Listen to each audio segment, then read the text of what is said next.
Topic है जी हमारा auditing का। ए लेवल्स में ऑडिटिंग की कुछ डेफिनेशंस वगैरह पेपर में आती हैं जिसकी आपको तैयारी करनी पड़ती है और आप उसको हैंड ओवर टेक्निकल तरीके से देखना पड़ता है। सबसे पहले तो I want to explain you कि what is the difference between accounting and auditing, although it will come in front of us after some time from my notes obviously, लेकिन फिर भी मैं आपको पहले बताना चाहूंगा कि ऑडिटिंग में और अकाउंटिंग में डिफरेंस बेसिकली क्या है। अकाउंटिंग है preparation of financial statement, analysis of accounts, summarizing, recording, bookkeeping, and preparation of financial statement to analyze the accounting records. That is basically accounting. Auditing comes after accounting. When the preparation of financial statements are already being made, they are already done. These reports have been prepared by the official staff on the orders of directors, and directors are supposed to publish those financial statements in the annual general meeting in front of shareholders. Then after that the auditing will basically start. Audit होता क्या है सामने आपके लिखा हुआ है, इस definition को आपको लिखना पड़ेगा और लिखकर याद कर लें तो बहुत अच्छी बात हो जाएगी। तो ऑडिट मैं जो लिखवा रहा हूँ थोड़ा चेंज करके लिखवाऊंगा, इसलिए आपने वो लिखनी है।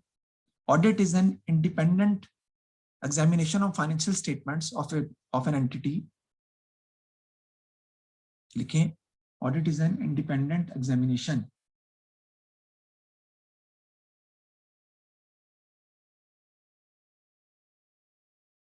audit is an independent examination of financial statement of an entity that enables an auditor to express an opinion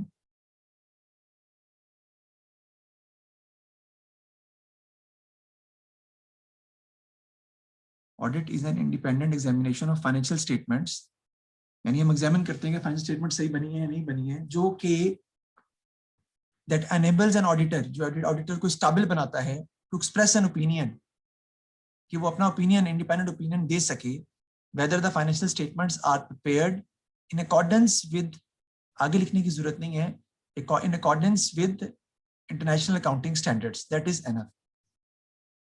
That the financial statements are prepared in all material respects in accordance with international accounting standards. और इसको आप bracket में IFRS भी लिख सकते हैं, IFRS, in accordance with financial accounting standards, IFRS.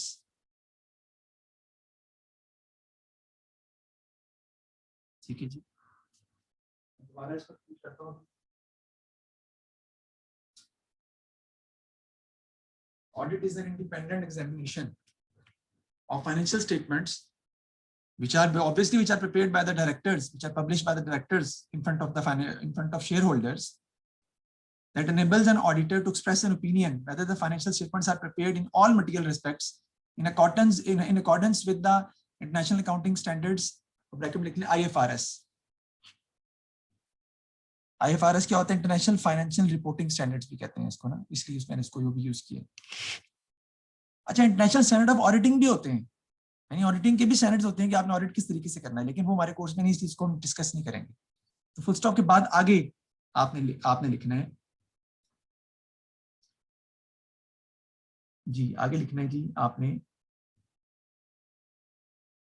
Ji, auditors are appointed by the shareholders, auditors are appointed by the shareholders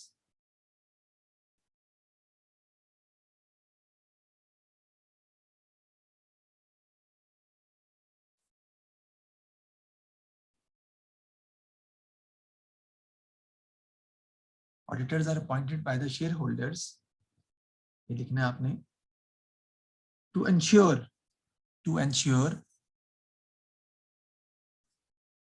auditors are appointed by the shareholders to ensure that the financial statements prepared by the directors, auditors are appointed by the shareholders to ensure, ये ensure करने के लिए that the financial statements prepared by the directors are showing a true and fair view of the financial affairs of the company, are showing a true and fair view of the financial affairs of the company. Auditor is appointed by the shareholders to ensure that the financial statements prepared by the directors are showing a true and fair view of the financial affairs of the company.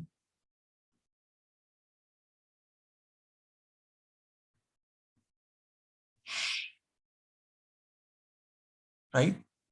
And again, and it is his duty to prepare a report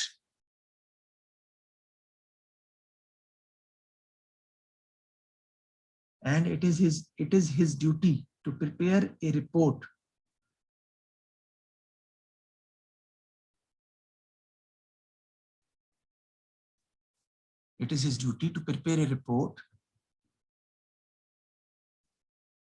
about the company's financial records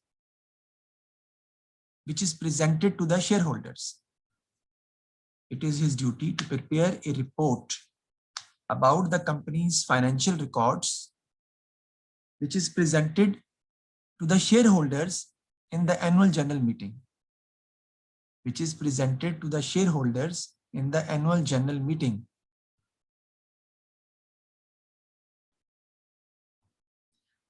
अच्छा, auditor का काम ये नहीं है कि वो financial statement बनाए, ना, उसका काम है कि वो अपना इंडिपेंडेंट ओपिनियन दे कि क्या जो फाइनेंशियल स्टेटमेंट बनी है उसमें जो प्रॉफिट डिस्क्लोज हो रहा है वो सही है, इनएक्यूरेट तो नहीं है, right?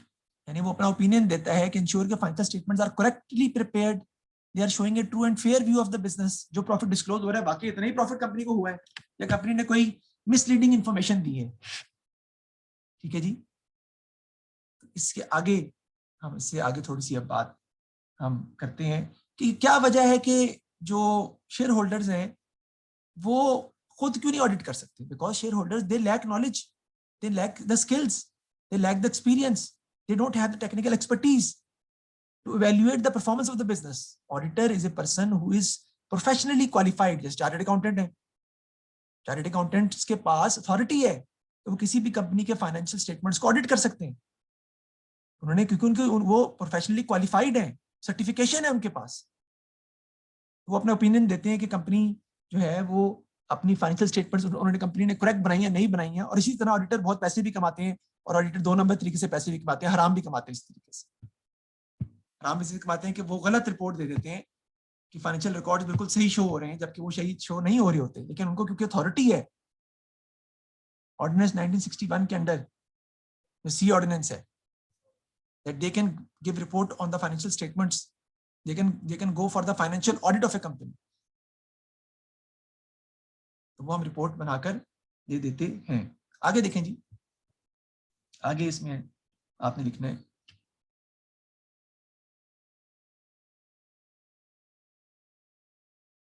auditor gives his opinion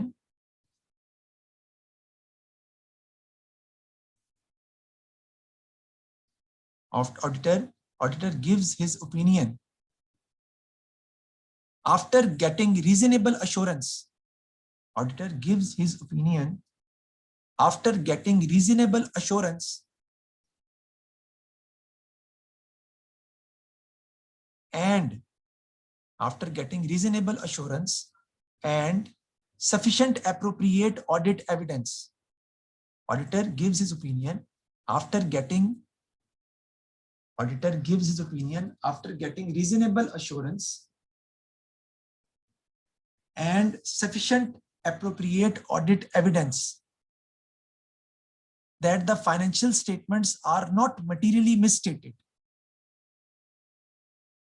I repeat again, auditor gives his opinion after getting reasonable assurance and sufficient appropriate audit evidence that financial statements are not materially misstated.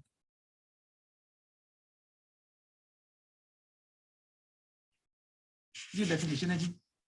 अब इसको आपने याद करना है, बहुत ही आसान है. याद कैसे करेंगे? ये जो 2 चीजें मैंने आपको लिखवाई ये क्या होती है? रीजनेबल एश्योरेंस का मतलब क्या है? रीजनेबल एश्योरेंस का मतलब है कि उसके पास रीजन होने चाहिए कि फाइनेंशियल स्टेटमेंट जो है वो करेक्ट है और उसमें कोई फ्रॉड या एरर या मटेरियल मिस स्टेटमेंट नहीं है. दूसरा, कैसे वो ये करेगा कि मटेरियल मिस स्टेटमेंट नहीं है? उसको क्या चाहिए? सफिशिएंट काफी एप्रोप्रिएट एक्यूरेट ऑडिट एविडेंस चाहिए, सबूत चाहिए उसको। और सबूत के लिए वो क्या करेगा? भाई जर्नल सही बनाए हैं आपने, लेजर्स प्रॉपर्ली बने हुए हैं, क्या लेजर से एंट्री ट्रायल बैलेंस में करेक्टली डाली गई है, क्या ट्रायल बैलेंस से इनकम स्टेटमेंट में सारी अमाउंट्स रिकॉर्ड की गई है, क्या डेप्रिसिएशन की पॉलिसी को अडॉप्ट किया गया हर साल, अडॉप्ट करनी चाहिए थी, क्या अकाउंटिंग कॉन्सेप्ट्स कंसिस्टेंसी मटेरियलिटी और एक्रूअल और मैचिंग को कंसिडर किया गया है फाइनेंशियल स्टेटमेंट बनाते वक्त। ये सब उसे क्या देंगी? ये प्रोवाइड करेंगी ऑडिटर को सफिशिएंट एप्रोप्रिएट ऑडिट एविडेंस, काफी मिकदार में एक्यूरेट एविडेंस सबूत उसको मुहैया करेंगी, जिसके बिना पर वो अपना ओपिनियन दे सकता है, because he will get reasonable assurance कि जो फाइनेंशियल स्टेटमेंट बनाएंगे वो मटेरियली मिसस्टेटेड नहीं है। उसमें मटेरियल का मतलब होता है काफी मिकदार में गलतियां नहीं है, छोटी मोटी गलतियां इग्नोर कर देता है ऑडिटर, लेकिन अगर मटेरियल भी मिसस्टेटेड होंगी तब वो अपना ओपिनियन देता है कि ये गलतियां मौजूद हैं और फाइनेंशियल स्टेटमेंट करेक्ट नहीं है। जी, यहाँ तक किसी को कोई मसला है तो मुझे बताएं, मैं रिपीट कर देता हूँ, और अगर लिख लिया आपने, लिखना जरूरी था, तो अगर नहीं लिखा तो मैं दोबारा भी रिपीट कर देता हूँ, बताएं।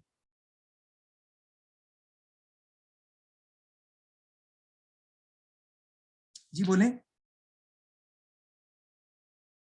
बेटा ये जरूरी है याद करना, क्योंकि पेपर में डेफिनेशन आ जाएगी तो फिर आपके नंबर कट जाएंगे ना मुफ्त में। सर कितने मार्क्स की आएगी डेफिनेशन? ये 3-4 मार्क्स, 2-3 मार्क्स। बात ठीक है, फिर चलें आगे। लिखवा तो दिए मैंने आपको, दोबारा बता देता हूँ। Audit is an independent examination of financial statements of an entity, of A company भी कह सकते हैं आप, that enables an auditor to express an opinion whether the financial statements are prepared in all material respects in accordance with international accounting standard या IFRS। अब auditor का काम क्या होता है? It is the duty of the auditor to express his opinion after getting reasonable assurance and sufficient appropriate audit evidence that the financial statements are not materially misstated। कि financial statements में कोई material का मतलब होता है बड़ी मिकदार में, काफी मिकदार में मिसस्टेटेड, गलतियां, मिसस्टेटमेंट, गलत चीजें कोट कर की नहीं की गई। ठीक है जी। और क्या बताता है वो? It is duty to give an opinion that the financial statements prepared by the directors are showing a true and fair view of the financial performance of the financial affairs of the company. ये 2-3 चीजें हैं जो कि आपको बतानी है। तो अब इससे आगे चलते हैं हम। अगर मैं नीचे पढ़ना चाहूँ तो सिर्फ पढ़ के बता रहा हूँ मैं आपको क्या करना कुछ नहीं है।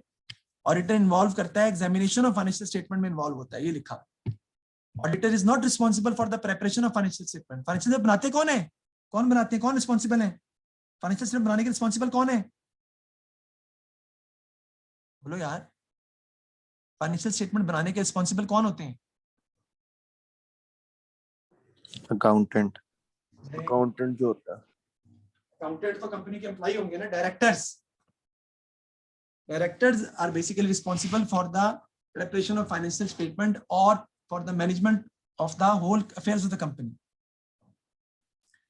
अच्छा जी, उसके बाद वो कहता है जी कि auditing the auditor opinion true and fair view का मतलब है, true and fair view is again a matter of judgement. ये सारा मैटर जजमेंट पर ही बेस करता है कि आपने ट्रू एंड फेयर व्यू दिया है या नहीं दिया हुआ।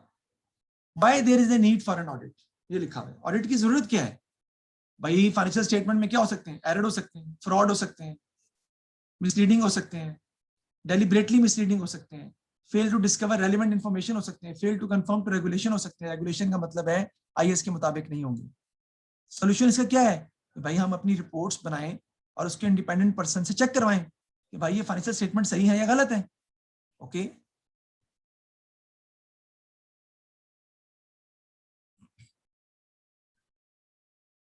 ये distinction between accounting and auditing है, मैंने आपको पहले ही बता दी है। आप इसको, इसमें आपको वैसे जरूरत नहीं है करने की, हमारी जरूरत है बस हम इसको ही देखेंगे। ये ऑडिटर्स रिपोर्ट के बारे में बात करेंगे बाद में।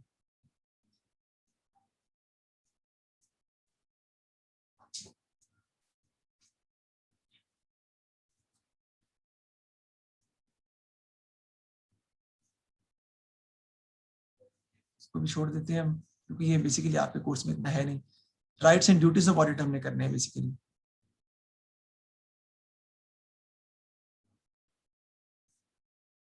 जी ये लिख लें जी, लिखें, मैं लिखवा रहा हूं आपको। Qualities of an auditor, qualities of an auditor, आपने सिर्फ हेडिंग लिखनी है बस, अंदर लिखने की जरूरत नहीं है। क्वालिटीज ऑफ एन ऑडिटर, यानी ऑडिटर कैसा होना चाहिए। इसमें नंबर 1 क्या है जी, इंडिपेंडेंट।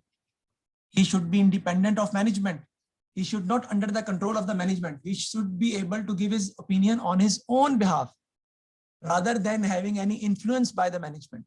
Independent होना चाहिए। Number 2, integrity, he should be honest and he should not be corrupt. Honest होना चाहिए, corrupt होना चाहिए, straightforward होना चाहिए in performing his professional work. तीसरा कि जो objectivity, he needs to obtain an evidence, he needs to form his opinion upon the evidence. अभी तो मैंने बताया है, sufficient appropriate audit evidence वो करेगा हासिल, फिर अपना ओपिनियन देगा कि भाई जो फाइनेंशियल स्टेटमेंट बनी है वो ट्रू एंड फेयर व्यू पेश कर रही है नहीं कर रही, वो मटेरियली मिसस्टेटेड है या नहीं है। तो पहला क्या, इंडिपेंडेंट होना चाहिए, इंटेग्रिटी होनी चाहिए, ऑब्जेक्टिविटी होनी चाहिए। आगे next number 4, professional competence and due care, इसकी पिक्चर भी ले सकते हैं आप लेना चाहें तो।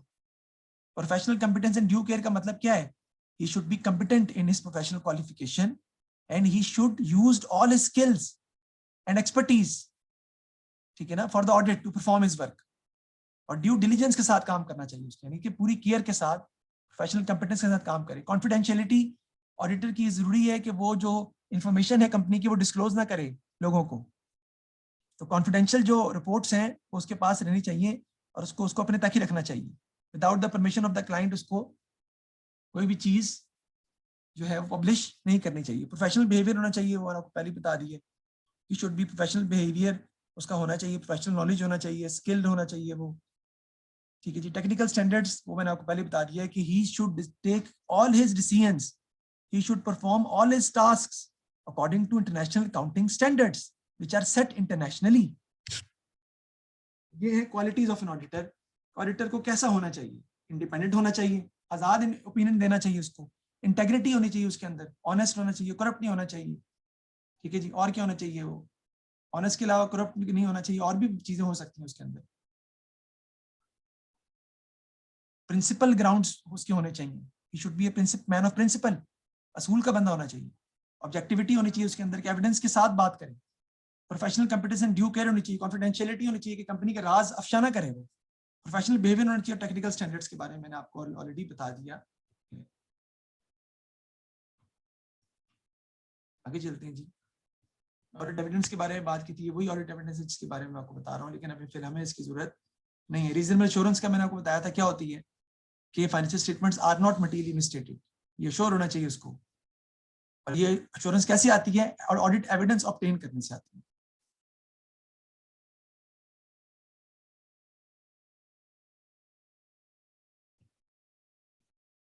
जी, ऑडिटर की अपॉइंटमेंट की है, अपॉइंटमेंट भी आपके कोर्स में नहीं है, इसके बारे में पढ़ने की भी आपको जरूरत नहीं है। रिमूवल डिस्क्वालिफिकेशन ऑफ ऑडिटर, इसकी भी जरूरत नहीं है, ये आपने पढ़, ये इसकी तस्वीर ले लें जी यहाँ तक की, क्योंकि ये आपको पता होना चाहिए यहाँ तक।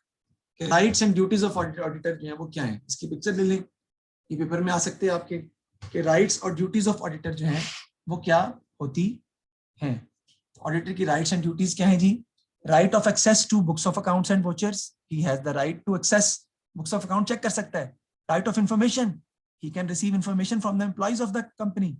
Right of access to books and papers of branch, किसी भी कंपनी के किसी भी ब्रांच में जाके भी एक्सेस बुक्स कर सकता है।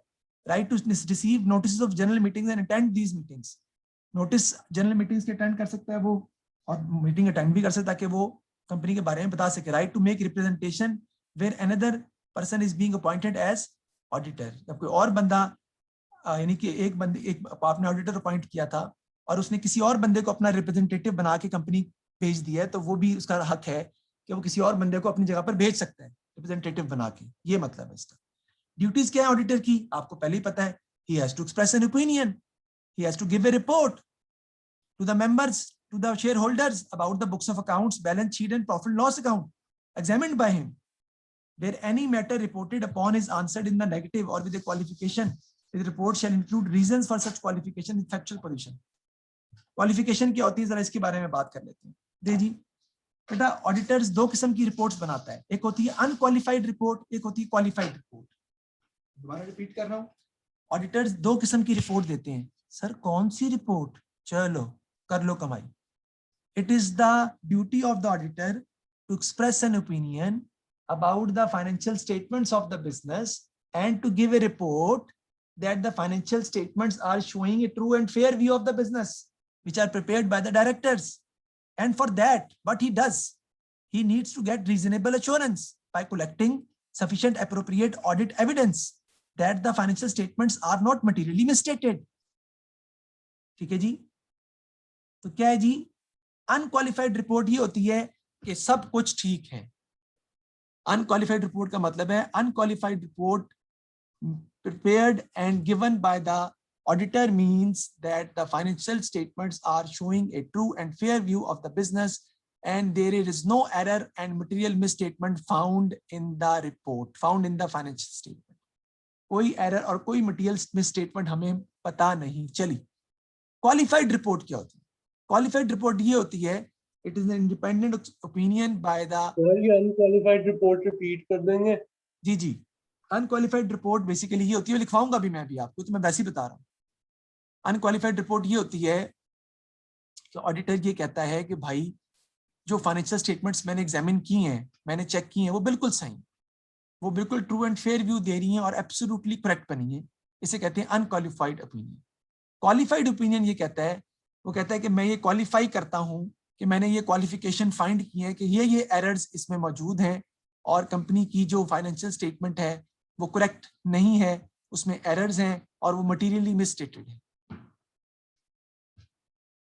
ठीक है जी? तो ये उसकी ड्यूटीज हैं, रिसीट एंड पेमेंट को चेक करना, डिक्लेरेशन सॉल्वेंसी, फाइंडिंग अप, और ये आप इसको आप पढ़ सकते हैं। राइट्स ज्यादातर आते हैं, राइट्स एंड ड्यूटीज, तो ये आप उसको लिख सकते हैं ड्यूटीज के अंदर। बहुत ही आसान है।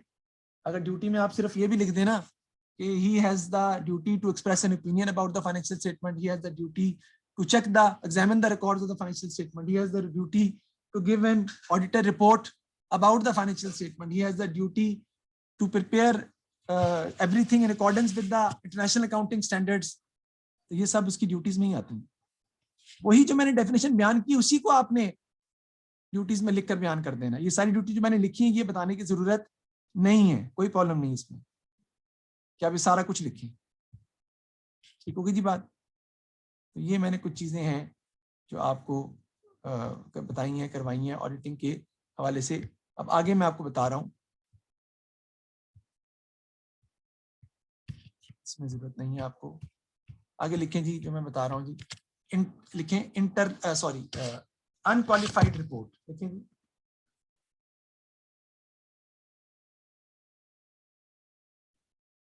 लिखें अनक्वालिफाइड रिपोर्ट, नीचे लिखें it means that the auditor is happy, it means that the auditor is happy that everything in the financial statements,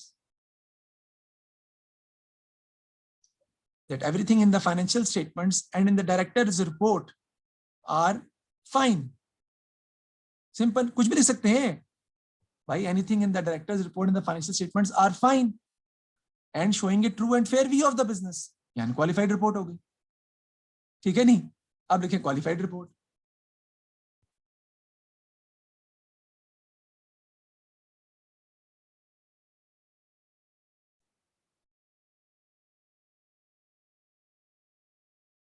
unqualified report क्या होगी जी?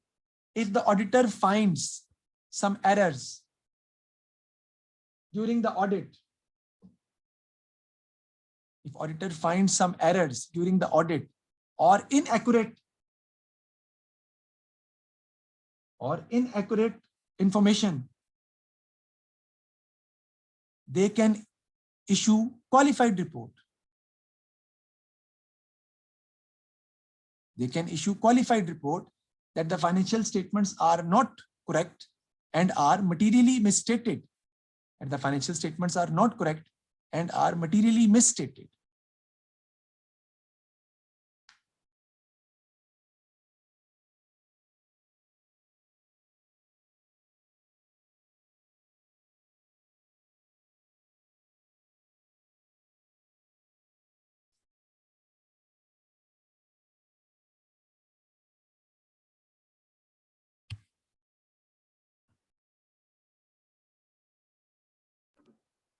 सर दोबारा बताइएगा।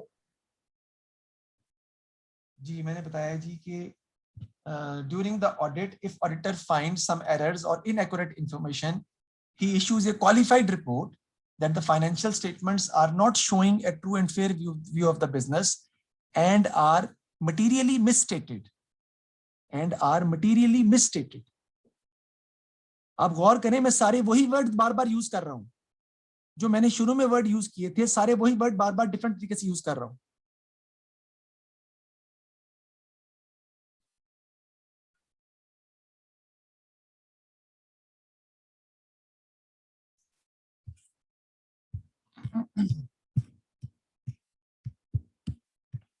अच्छा जी, आगे लिखें जी इंटरनल ऑडिट।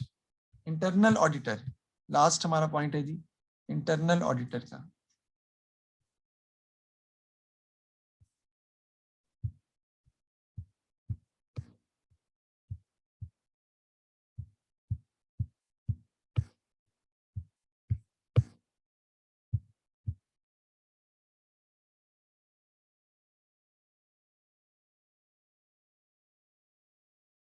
जी देखें जी, internal auditor is an employee of the company and appointed by the directors. Sir जी थोड़ा एक्स्ट्रा दिखाना। जी ऐसे ही लिखवा रहा हूँ। An internal auditor is an employee of the company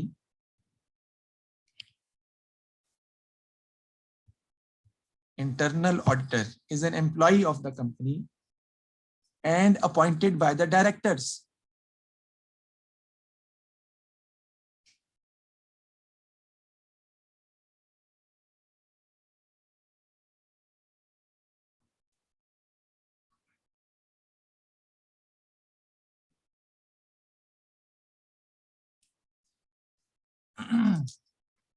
ji, appointed by the directors for day-to-day management of the company. For day-to-day management of the company.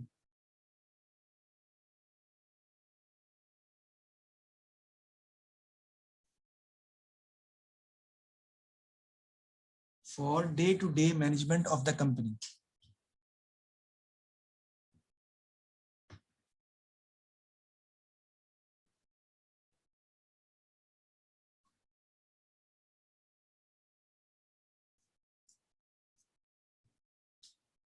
ठीक है जी, आगे लिखें जी, they evaluate internal control system. They evaluate internal control system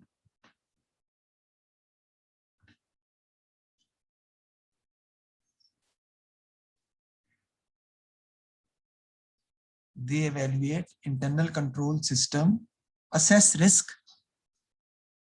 They evaluate internal control system, assess risk,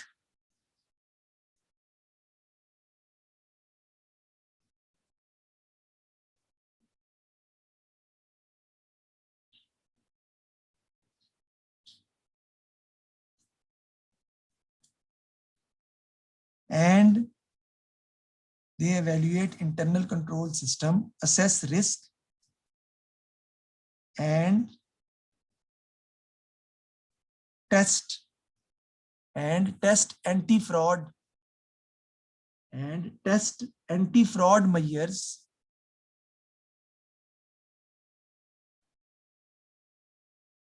and test anti-fraud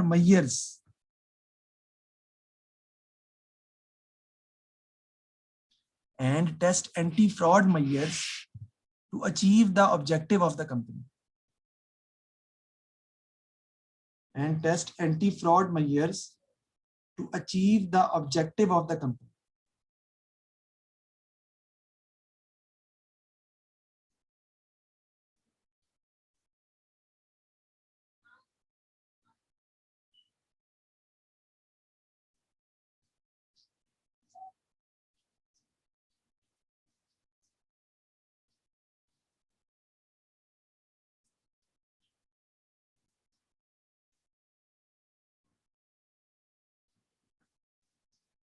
ठीक हो जी, ठीक हो गया जी। इससे पीछे कोई भी पॉइंट है, कोई भी बात है, आप मुझे बता दें, मैं दोबारा रिपीट कर सकता हूँ। यही है, बस इतना ही ऑडिटिंग का हमारा काम था, इतना ही हमने याद करना है, इतना ही पेपर में ऑडिटिंग के हवाले से आता है। That is the whole topic of auditing. और ये आपने रट लेना है, याद कर लेना है। कोई प्रॉब्लम इसमें है, समझने में कोई प्रॉब्लम है तो मुझे दोबारा पूछने में दोबारा बता देता हूँ, एक्सप्लेन कर देता हूँ। सर मैं थोड़ा लेट हो गया था, तो आप मुझे रिकॉर्डिंग सेंड कर देंगे इसकी? जी जी बिल्कुल कर दूंगा, मैं सबको भी रिकॉर्डिंग सेंड करने लगा हूँ कि इसकी भी और पिछले भी जो IAS मैंने करवाए हैं, और एक आधा लेक्चर जो भी, पता नहीं कौन मुझे कह रहा था, हाँ ध्यान कह रहा था ज्वाइंट वेंचर का, वो भी इसको भेज दूंगा मैं। जी पूछे जी, किसी को प्रॉब्लम है तो बताएं, बस यही है। सर जी मैं IAS का कह रहा था। IAS से क्या बताऊं? सर IAS के लेक्चर्स का कह रहा था मैं। वो भेज दूं आपको? जी सर जी ठीक है। सर मुझे भी भेज दें IAS 10 के। सर मुझे भी। हाँ ठीक है, मैं सर सबको, मुझे भी। हाँ ठीक है, मैं भेज देता हूँ सबको IAS के लेक्चर दोबारा। लेकिन उसमें एक गलती की हुई है, मैंने याद रखिएगा। इम्पेयरमेंट ऑफ एसेट में मैंने जो पहली डेफिनेशन बयान की हुई है, उसमें मैंने बोला है लेस देन, वो लेस देन नहीं है, मोर देन है, याद रखिएगा। इम्पेयरमेंट ऑफ एसेट के बारे में बात कर रहा हूँ, समझ आ जाएगी लेकिन आपको, लेकिन उसमें लेस देन तो मैं आपको भेज देता हूँ। जी सर। ऑडिटिंग में जो मैंने आपको लिखवाया, बस यही याद करना है आपने, इससे ज्यादा याद करने की जरूरत नहीं है, ये बहुत है। ठीक है जी, देखो डेफिनेशन वगैरह पूछता ऑडिटिंग होती क्या है, वो पूछता है कि क्या कहते हैं, क्या कहते हैं, अल्लाह आपका भला करे, क्वालिफाइड रिपोर्ट क्या होती है, अनक्वालिफाइड रिपोर्ट के बारे में बताएं क्या होती है, ऑडिटर की क्या ड्यूटीज होती हैं, क्या करता है वो। तो ये सब वही चीज है जो मैंने आपको बताई है बार बार, एक ही चीज को उसने बार बार घूम फिर के बता दिया। अब जैसे एडवांटेज डिसएडवांटेजेस ऑफ ऑडिटिंग है, ये आपने नहीं पढ़ने, क्योंकि ये आपके कोर्स में है ही नहीं, आपको चाहिए ही नहीं, इसकी जरूरत नहीं है। इसलिए मैंने सिर्फ चीजें करवाई हैं जिसकी जरूरत आपके लेवल्स के पॉइंट ऑफ व्यू से है। तो मैं आपको इंशाल्लाह ताला भेजता हूँ। फिर ये देखें, ऑडिटर्स रिपोर्ट बेसिकली क्या होती है, देखें इसको पढ़ता हूँ सामने से। The primary aim of an audit is to enable the auditor to say these accounts show a true and fair view, or of course to say that do not have show a true and fair view। जारी बात है, या true and fair view पेश कर रही है नहीं कर रही है, तो या एक अनक्वालिफाइड रिपोर्ट होगी और एक क्वालिफाइड रिपोर्ट होगी, यही वो बताता है। स्टैंडर्ड फॉर्मेट रिपोर्ट का उसने वैसे मैंने लिख के बताया है कि क्या है, ये सारी चीजें हैं। इंशाल्लाह मैं भेजता हूँ आपको लेक्चर, कोई प्रॉब्लम हो तो आप फिर मुझे वॉइस मैसेज पे डिस्कस कर सकते हैं। ओके।